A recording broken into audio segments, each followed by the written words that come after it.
Buenas noches, queridos hermanos. Qué placer poder volver a estar nuevamente juntos. A pesar de las circunstancias, nuevamente podemos estar comunicados más allá de la situación por la que atraviesa el país, el mundo entero, ¿no? Y qué bueno es que el Señor haya permitido que gocemos estos medios, que a pesar de las circunstancias podamos estar en comunión y como lo haremos en estos instantes ahora, justamente en el encuentro de estudio y oración. Recordemos que nuestro hermano Juan Carlos Segovia es quien tiene a cargo hoy el mensaje y el mensaje el cual él tiene preparado para compartir con nosotros justamente es en el caso de los milagros del Señor. Jesús sana al siervo del centurión. Lindo milagro del Señor, muy lindo, así que lo invito a que nos acompañen y que podamos justamente ser receptores de lo que el Señor haya puesto en el corazón de nuestro hermano y que podamos aplicarnos. Y recuerden siempre, van a ser justamente dados los motivos de oración para que podamos compartir y cada uno desde nuestro hogar justamente poner todo en manos del Señor. Antes de escuchar a nuestro hermano, les invito a que tengamos una breve oración. Padre Celestial, gracias te damos una vez más por permitirnos apartar este momento y estar justamente compartiendo con nuestros hermanos este momento que es importantísimo para cada uno de nosotros, en donde en primer lugar escucharemos a nuestro hermano hablar acerca justamente de algo valioso como todo lo que ha hecho nuestro Dios al caminar entre nosotros, los milagros del Señor Jesús. Abre nuestros corazones, Padre, permítenos justamente entender y que podamos compartir siempre todo lo que tú hables a nuestro corazón. Nos ponemos en tus manos, agradecidos siempre, en el nombre de nuestro Salvador, Cristo Jesús. Amén. Le damos lugar a nuestro hermano.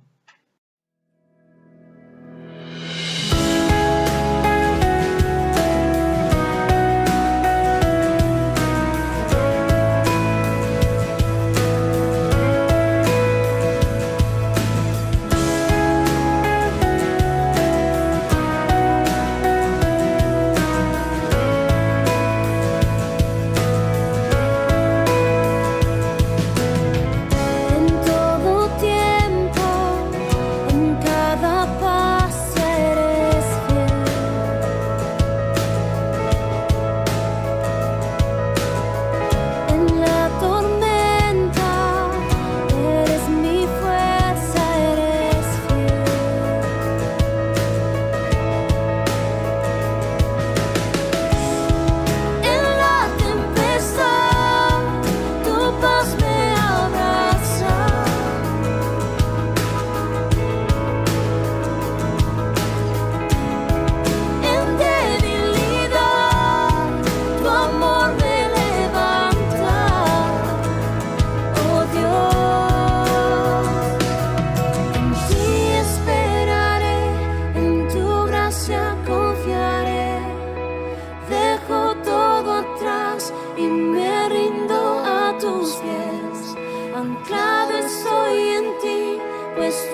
gracia confiaré.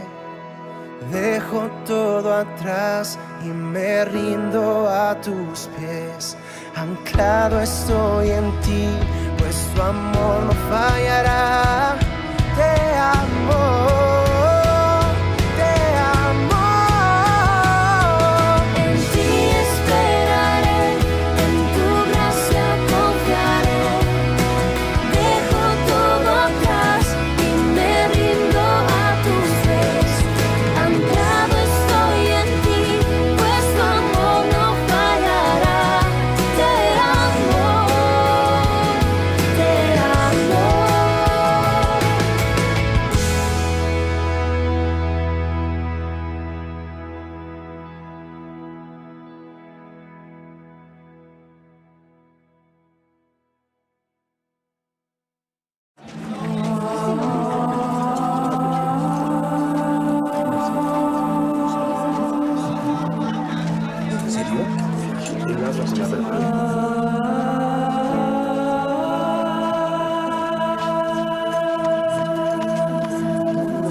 Maestro, disculpa si te molesto, pero tengo una petición que hacerte.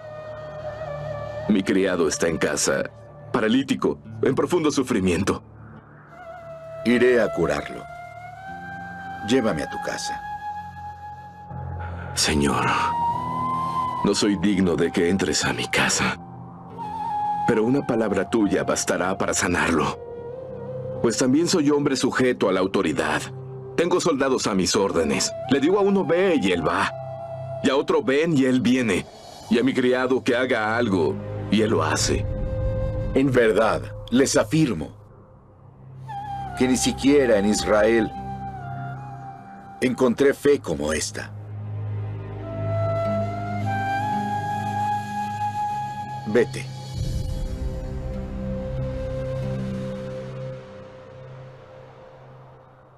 Y que se haga conforme a tu fe. Quando todas as portas do mundo estiverem fechadas e você perceber que as verdades estão todas erradas, quando você não tiver no mundo nem mais um amigo, não tiver mais ninguém ao seu lado que lhe dê abrigo, só Jesus, só Jesus, só Jesus lhe dará a salvação.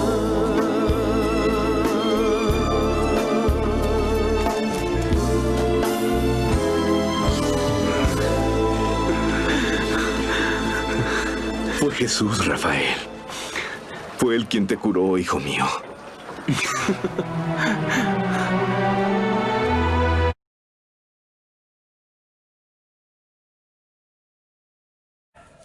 Bien, buenas noches, queridos hermanos.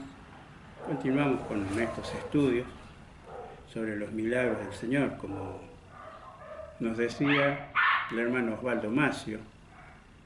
El miércoles pasado, los milagros del Señor eran señales. Eran señales no para los creyentes, sino para los inconversos, para que ellos vean el poder, la misericordia del Señor Jesús, para que se conviertan a Él.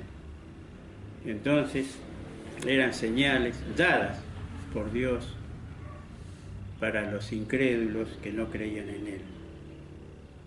Hermanos, vamos a leer el Evangelio de Mateo, capítulo 8, que dice así, capítulo 8, verso 5, entrando Jesús en Capernaum, vino a él un centurión rogándole y diciendo: Señor, mi criado está postrado en casa, paralítico, gravemente atormentado. Y Jesús le dijo: yo iré y le sanaré. Respondió el centurión y dijo: Señor, no soy digno de que entres bajo mi techo, solamente di la palabra y mi criado sanará. Porque también yo soy hombre bajo autoridad y tengo bajo mis órdenes soldados, y digo a este: ve y va, y al otro: ven y viene, y a mi siervo: haz esto, y lo hace. Al oírlo Jesús se maravilló y dijo a los que le seguían: de cierto os digo que ni aun en Israel he hallado tanta fe. Y os digo que vendrán muchos del oriente y del occidente y se sentarán con Abraham e Isaac y Jacob en el reino de los cielos, mas los hijos del reino serán echados a las tinieblas de afuera, y allí será el lloro y el crujir de dientes. Entonces Jesús dijo al centurión: ve y como creíste te sea hecho. Y su criado fue sanado en aquella misma hora. Hasta acá nomás, hermanos, la lectura en la palabra de Dios. De los 4 evangelistas, solo Mateo y Lucas mencionan este hecho, este relato. Ahora ellos lo hacen con una pequeña diferencia. Por ejemplo, en este evangelio que hemos leído, vemos que el centurión va al Señor Jesús y hace él de una manera personal el pedido, la solicitud al Señor. Pero si vamos al evangelio de Lucas, el pasaje paralelo a este, nos dice que el centurión no fue, sino que envió mensajeros para hablar con el Señor Jesús. Tenemos una pequeña discrepancia en estos dos relatos, pero saben, eso se soluciona cuando analizamos la cultura bíblica, la cultura de aquellos tiempos. En aquellos tiempos, por ejemplo, alguien podía hacer algo por otro, ya sea, podría hacer una obra usando un mensajero, usando otra persona para que haga esa tarea. Bueno, y esto pasó. Saben, en la palabra de Dios hay sobrados ejemplos de esto, pero por el tiempo no vamos a analizar estos temas. Volviendo al pasaje, Jesús había realizado un largo ministerio en los alrededores de Cafarnaúm. Después de salir de Judea, el Señor estaba entrando a Cafarnaúm y escuchó un ruego, un clamor. Dice el verso 5: vino a él un centurión rogándole. Los centuriones eran generalmente hombres de buena reputación. ¿Saben? La Biblia habla muy bien de ellos. Eran soldados profesionales, veteranos del combate, del ejército. Eran responsables de la disciplina. Eran los responsables de la disciplina del regimiento, tanto en la guerra, en los tiempos de guerra, como en los tiempos de paz. Estos soldados, era un oficial, era un oficial romano, al servicio de Herodes Antipas, y él estaba a cargo de 100 soldados, que él tenía que custodiar, que adiestrar. Había allí una guarnición de 100 soldados en Cafarnaúm. Estaba allí esa guarnición. Ahora Lucas agrega un detalle que no lo hace Mateo. Y dice que este centurión era realmente un gran hombre. Dice, amaba mucho a los judíos. Es más, había hecho una sinagoga para ellos, allí en Jerusalén. El verso 6, hermanos, nos dice, vemos lo notable de este centurión, su actitud para con su sirviente. Este sirviente seguramente era un esclavo. Como ustedes saben, en los días del Señor, la esclavitud era común. La mayoría de los sirvientes eran esclavos. Y la vida de un esclavo era dura. La vida de ellos no valía nada, no importaba si vivía o no. Pero, sin embargo, este centurión muestra amor, capaz que lo tenía de chiquito y creció con él. Y él quería en gran manera a este esclavo. Y estaba postrado en cama. Estaba con una parálisis. Estaba atormentado por dolores. No sabemos la enfermedad que tenía, porque la Biblia no lo dice. Pero sí sabemos que esa enfermedad lo estaba llevando, lo había llevado prácticamente al borde de la muerte. Ahora, ¿había alguna cura, alguna esperanza para él? Desde el punto de vista médico no parece. Pero sí había una curación, un milagro para él. Y saben, el centurión sabía, había escuchado la fama del Señor Jesús. Había oído de los milagros, de los prodigios que él había hecho. Y hacia allá fue, hacia el Señor. El verso 7 dice como no podía ser de otra manera. El Señor está dispuesto. El Señor quiere ir.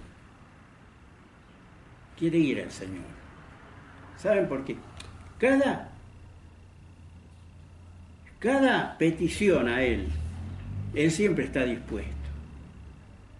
Hermanos, qué hermoso es clamar a Él en cualquier momento. Y Él siempre está presto para escuchar, para atender a aquellos que claman a Él, a aquellos que le necesitan. Ahora vemos algo notable en el verso 8. No solo era un hombre extraordinario, digamos, en la batalla este hombre, sino también que era extraordinario por el amor que él tenía, por la actitud hacia su sirviente, hacia su esclavo. Pero además, no solo eso, era también un hombre de fe.